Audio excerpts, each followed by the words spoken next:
नमस्कार दोस्तों, बिहार के मुख्यमंत्री नीतीश कुमार को जिस रास्ते पर चलने में हाथ पांव फूल जाते थे, क्लियर डिसीजन नहीं ले पाते थे, आज उनके नेता जेडीयू में बेहद ही खास नेता उसी काम को बेहिचक कर रहे हैं। बीजेपी, जिसका आरोप अक्सर लालू यादव समेत विपक्षी पार्टियों के तमाम नेताओं पर लगाती रही है, आज नीतीश के उसी खास नेता ने किया तो साइलेंट हैं।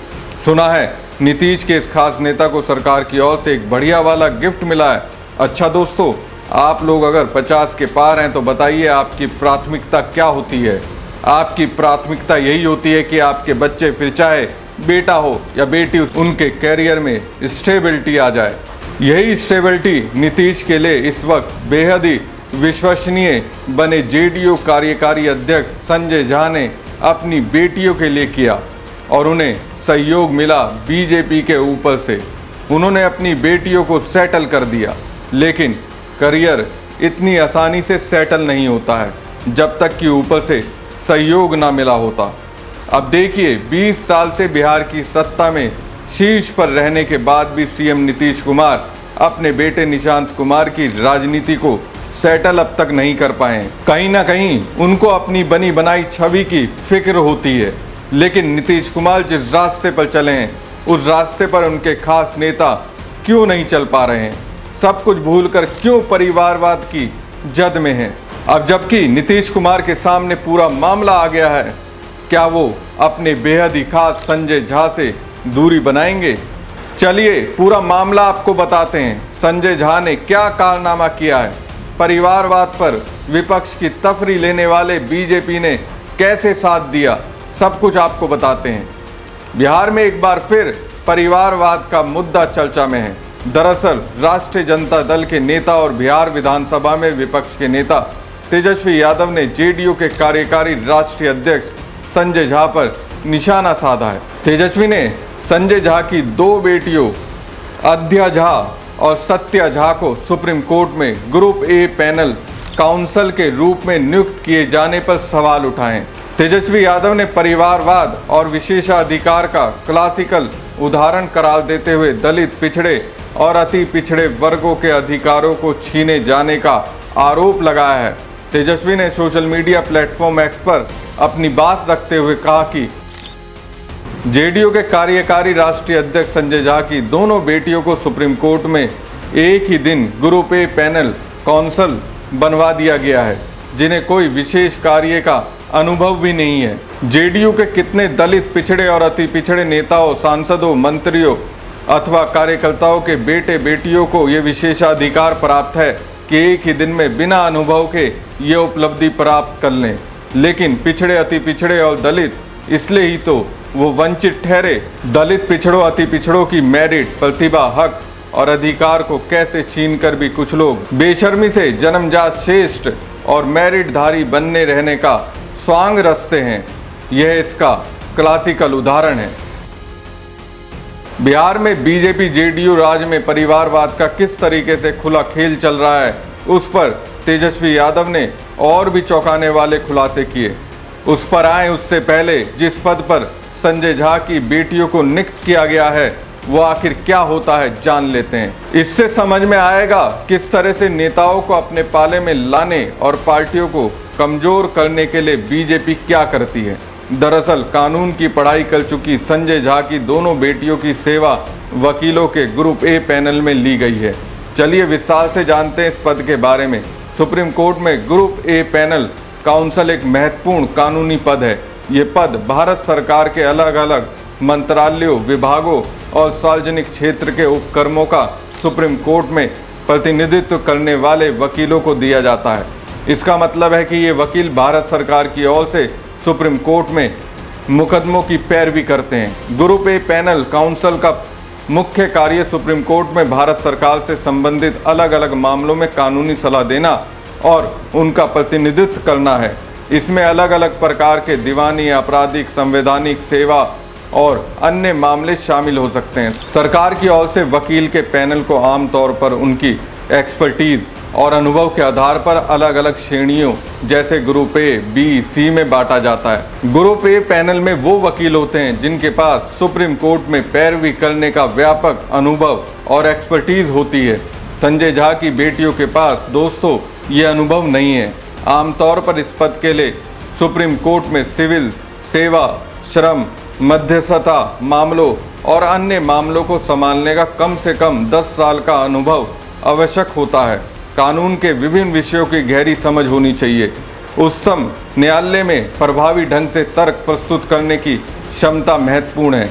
वकीलों के पैनल पर चयन विधि कार्य विभाग, विधि एवं न्याय मंत्रालय, भारत सरकार द्वारा किया जाता है। ये एक विस्तृत प्रक्रिया होती है जिसमें आवेदन, अनुभव और एक्सपर्टीज का मूल्यांकन किया जाता है।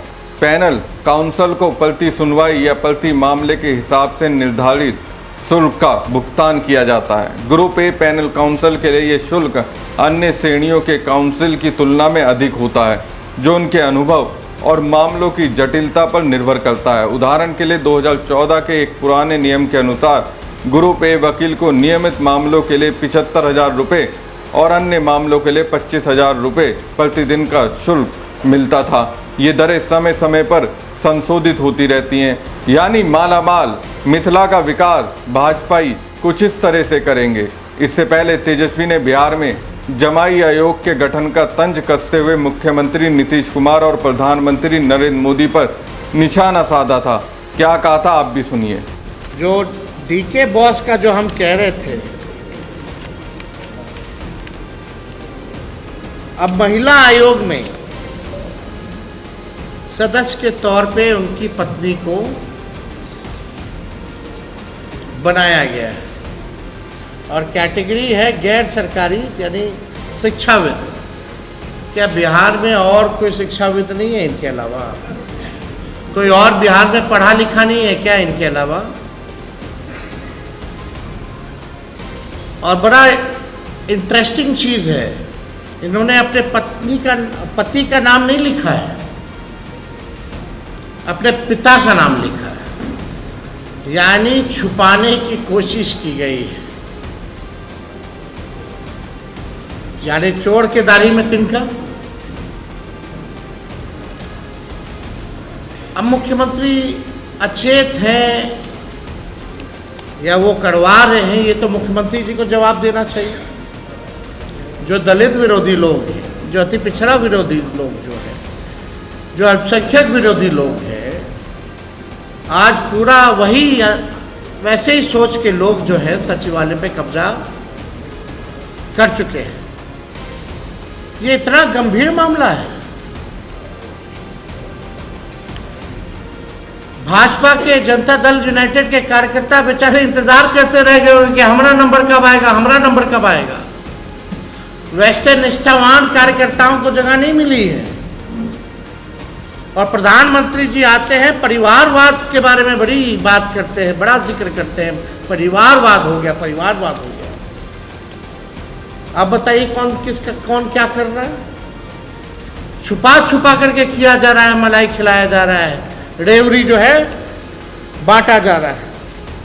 हम तो कहना चाहते प्रधानमंत्री जी, मुख्यमंत्री जी को कह दीजिए या आप दोनों मिल करके बिहार में स्पेशल अरेंजमेंट कमीशन का गठन कर दीजिए।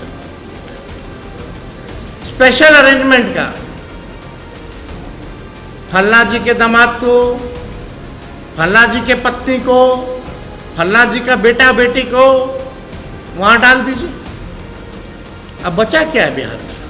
छो आयोग का जो गठन हुआ है, जिसके लिए हम मुख्यमंत्री जी से अपील करते हैं कि समर्पित जमाई आयोग का गठन किया जाए। रामविलास पासवान जी के दामाद को आयोग में जगह मिली है, अशोक चौधरी जी के दामाद को आयोग में जगह मिली है, मांझी जी के दामाद को भी आयोग में जगह मिली है। अब आप देख लीजिए, यानी और कोई सक्षम लोग नहीं है। तो सीधा आरोप तेजस्वी यादव लगा रहे हैं। कह रहे हैं कि नीतीश कुमार की कैबिनेट में 50% से अधिक मंत्री परिवारवादी हैं उन्होंने स्वर्गीय रामविलास पासवान के दामाद, केंद्रीय मंत्री जीतन राम मांझी के दामाद और बिहार सरकार में मंत्री अशोक चौधरी के दामाद को विभिन्न बोर्डों और आयोगों में नियुक्त किए जाने का जिक्र किया था। तेजस्वी ने इसे बिहार की जनता के साथ धोखा करार दिया और नीतीश कुमार से जमाई आयोग गठित करने की बात कही थी। अब दोस्तों, बिहार में ये सब हो रहा है। नीतीश अपने बेटे निशांत कुमार की राजनीति को आगे बढ़ाने में हिचक रहे हैं, लेकिन उनके नेता और सहयोगी आपस में मलाई बांट रहे हैं। मिथिला, पिछड़ों और दलितों को बिहार में कुछ इस तरह से विकास हो रहा है। अब सवाल उठता है संजय झा के बारे में। ऐसा तो नहीं है कि नीतीश को जानकारी नहीं होगी, फिर भी उन पर इतनी मेहरबानी क्यों संजय झा अब तक नीतीश के खास बने हुए हैं? दोस्तों, भरोसे के खेल में बिहार के मुख्यमंत्री नीतीश कुमार का कोई जवाब नहीं। वो भी भरोसे के पात्र बदलने में तो उन्हें महारत ही हासिल है। कभी राजीव रंजन उर्फ लल्लन सिंह, तो कभी आरसीपी सिंह, कभी अशोक चौधरी, तो कभी विजय चौधरी, और अब प्राथमिकता में अगर कोई सबसे करीबी है तो वो है पार्टी के कार्यकारी अध्यक्ष संजय झा। आखिर नीतीश कुमार के सबसे करीबी क्यों बने हुए हैं संजय झा? किस मकसद के कारण संजय झा अपने सभी साथियों से बढ़कर नीतीश कुमार के क्यों करीब हैं? चलिए आपको बताते हैं। आज की तारीख में जेडीयू के कार्यकारी अध्यक्ष संजय झा नीतीश कुमार के काफ़ी करीब हो गए हैं। नीतीश कुमार से अपने साथ के तमाम नेताओं से ज़्यादा विश्वसनीय अगर संजय झा बने हैं तो कुछ ना कुछ तो विशेषता तो होगी।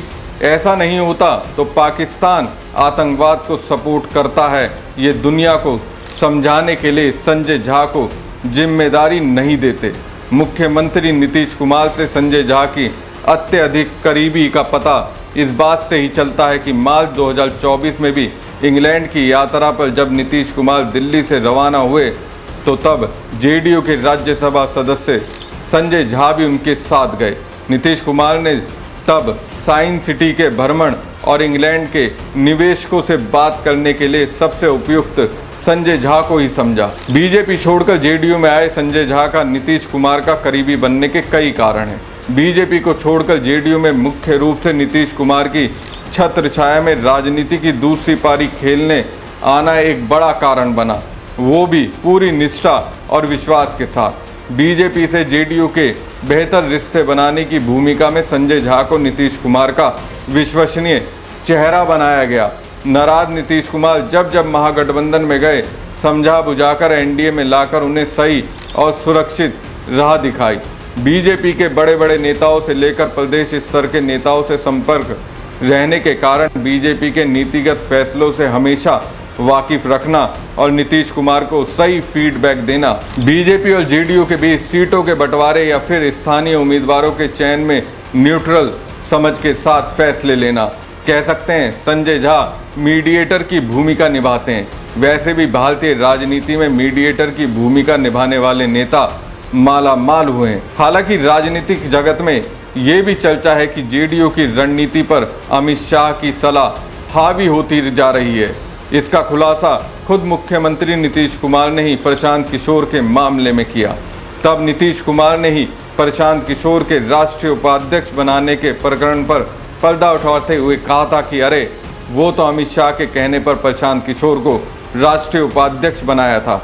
ऐसे में सवाल उठता है, क्या संजय झा को जेडीयू के प्रमुख चेहरा बनाने के पीछे कहीं अमित शाह का इशारा तो नहीं? अब चेहरा बनाया अगर अमित शाह ने तो जाहिर सी बात है लाभ भी मिलेगा। लाभ मिला भी, बेटियों के करियर को स्थापित कर दिया। हमारी खबर आपको कैसी लगी कमेंट बॉक्स में कमेंट करके जरूर बताएं। साथ ही पेज को ज़्यादा से ज़्यादा लाइक और शेयर कीजिएगा। धन्यवाद।